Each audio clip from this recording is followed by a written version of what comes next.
আমাদের সমাজে এমন কিছু লোকজন আছে যাদের কারণে কিছু মানুষের জীবন নষ্ট এমনকি বিপন্ন হয়ে যেতে পারে।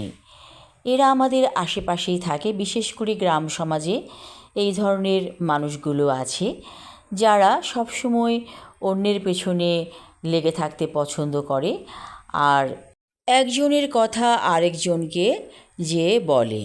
হয়তো আপনি একটি ভালো কথা বলেছেন, সেই কথাটিকে নিয়ে অন্যভাবে উপস্থাপন করে আরেকজনের কাছে। তো এভাবে হয় কি, মানুষের সাথে মানুষের একটা বিরোধ লেগে যায় এবং মনোমালিন্য, বিরোধ এই থেকে হয় নানা রকম ঝগড়াঝাঁটি। তো এই যে ঝগড়াটা যে লাগিয়েছিল তৃতীয় ব্যক্তি, সে কিন্তু নেপথ্যে থাকে। সে দূর থেকে এসব দেখে এক ধরনের বিকৃত আনন্দ উল্লাসে মেতে ওঠে। আর গ্রামে হয় কি, একটা বাড়ির সাথে আরেকটা বাড়ির দূরত্ব থাকে না, দেয়াল থাকে না। তো সব কিছুই যেন জানাজানি হয়ে যায়। হয়তো স্বামী স্ত্রীর মধ্যে কিছুটা খুনসুটি হতে পারে, ঝগড়াঝাটি হতে পারে, হতেই পারে, যেহেতু একটা সংসার। তখন পাশের বাসা থেকে সব কথা হয়তো শোনা যাচ্ছে।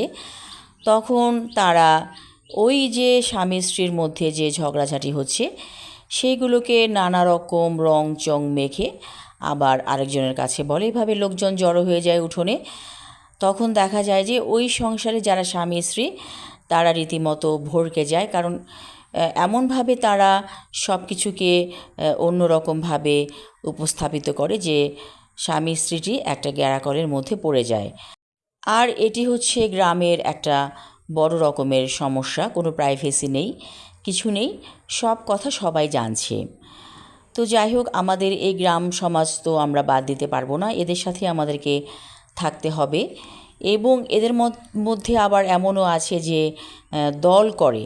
হয়তো একটি পরিবারের সাথে মিশে আছে অনেকেই এবং তারা ওই পরিবারটিকে সাপোর্ট করছে, অন্যায়ভাবে মিথ্যা সাক্ষী দিচ্ছে এবং ওই পরিবারটির যেই দোষগুলো তারা দেখছে না, তারা দোষটাকেও ভালো চোখে দেখছে।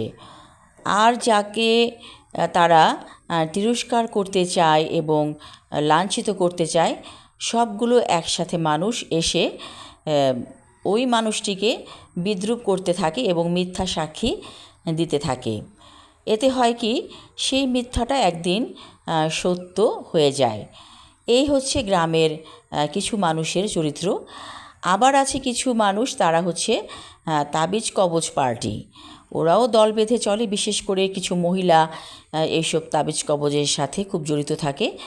এবং ওই মহিলাগুলো করে কি, দল বেঁধে, জোট বেঁধে কোনো মানুষের যদি ক্ষতি করতে চায় তাহলে তাবিজ কবজের মাধ্যমে করে থাকে।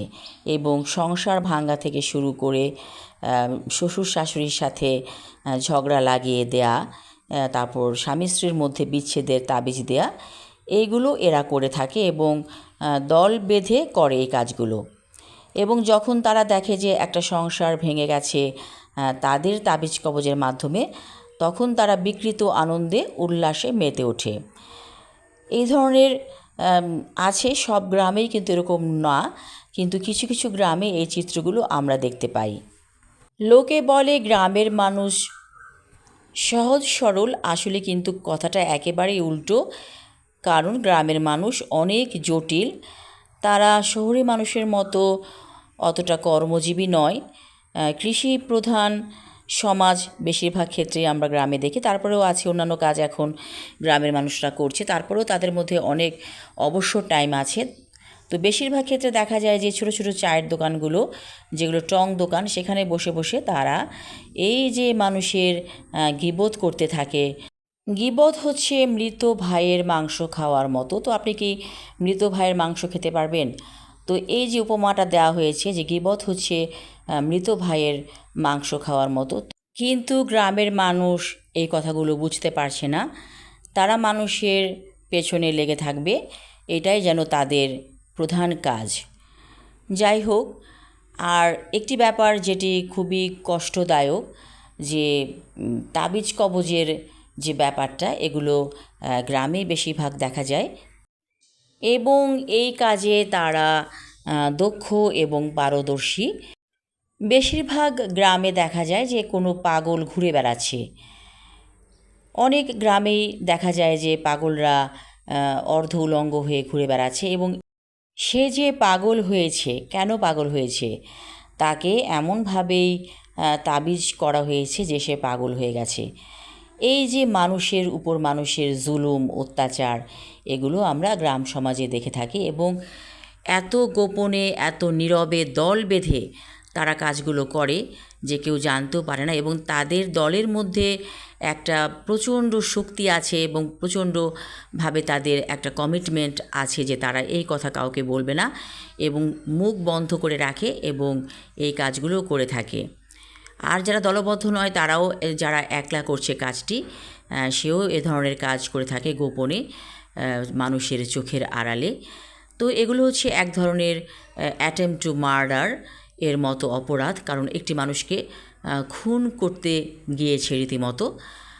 এবং এমন আছে যে কিছু কিছু মহিলা আছে যে একটি মানুষ হয়তো অসুস্থ আছে, তাকে বান মারা যায় কিনা সেই মানে ফন্দি করে থাকে। হয়তো একসময় ওই রুগীটি সেই মানুষটির সাথে বন্ধুর মতো ছিল, তো শখ করে হয়তো বান মারা পান নিয়ে আসলো, মনে করলো যে, রুগী মনে করলো যে আমাকে সে ভালোবাসে, আমার জন্য পান নিয়ে আসছে, তখন সে পানটা খায়, পান খাওয়ার পরেই সে মারা যায়, এবং এটা ছিল বান মারা পান। তো এই যে মানুষ এগুলো করছে আদিম বর্বর যুগের মতো, এখন তো আমরা সভ্য সমাজে বাস করছি, কিন্তু সভ্য সমাজে বাস করার পরেও এই যে কুকীর্তিগুলো মানুষ করছে বছরের পর বছর, দিনের পর দিন, তো এদের কি বিচার হবে না? তো আমরা তো জানি যে আল্লাহ সব কিছু দেখছেন, তিনি বিচার করবেন। কিন্তু দেখা যায় কি, এরা নিজেরাই বলে আমরা ভালো আছি, আমরা সুখে আছি, অমুকের উন্নতি হয়েছে, তমুকের উন্নতি হয়েছে, কারণ এরা কিন্তু দলবদ্ধভাবেই এই কাজগুলো করে।